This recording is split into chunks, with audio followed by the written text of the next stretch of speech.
So here we have the Volkswagen Polo on a 16 plate. I'm going to start off by showing you around the outside of the car, and then we'll hop in and run through some controls on the inside. But from the outside you can see it's a 3-door car with alloy wheels. Let's start off inside the boot and then work our way around the rest of it from there.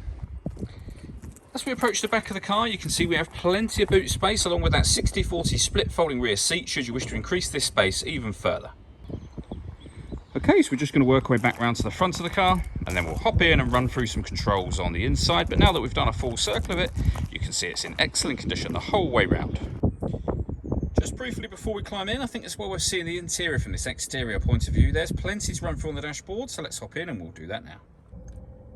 Okay, now that we're inside the car, we're going to start with the dials. On the left-hand side, we have the rev counter and the coolant temperature gauge, and on the right-hand side, the speedometer and fuel gauge. In the middle, you can see the total miles of the car. They're 58,271. Above that, we have a digital readout for the speedometer. You can change the information that's displayed there by using buttons on the steering wheel. So there are various different menus available to you, from your vehicle status, telephone, audio, and the vehicle driving data, which is where we started.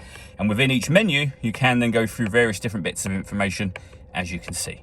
If we back out to the steering wheel, the buttons I was using a second ago are here. We've got phone and stereo controls over on that right-hand side as well. Stereo controls continue on the left, along with cruise control. And then in the center, we have the main touchscreen radio for the car. But before that, above that, we've got the button to turn off the traction control.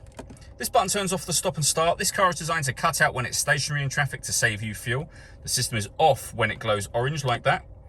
We've got our rear heated screen and hazard warning lights as well.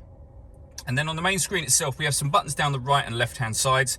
Essentially, once you're on a certain menu, like radio, for example, it all then becomes touchscreen. So you'll see we have DAB, FM and AM radio. If you want to listen to your own music, press the media button. And similarly, we've got a number of ways in which we can listen to music, and they include Bluetooth audio. So once you paired up your phone, you'll be able to make and receive phone calls, but you'll also be able to stream your music wirelessly as well. And pairing your phone is done by hitting the phone button, and then you would find telephone and follow the instructions on screen from there. Working our way down, we then have the air conditioning. So you can adjust the temperature, fan speed and direction of the air. To turn the air conditioning on, simply press that button and it's on when that light shows. Same button again will turn it off, of course. This button will recirculate the air that's in the car. That's a great way of heating it up or cooling it down quickly depending on the temperature you've set just here. Underneath that, we have a 12-volt charging socket, USB input and auxiliary input, and then a 6-speed manual gearbox. All that leaves me to say is thank you for taking the time to watch this video. If you'd like to come and see the car in person and have a test drive, please feel free to give us a call here at Surrey Specialist Cars. We'd love to hear from you soon.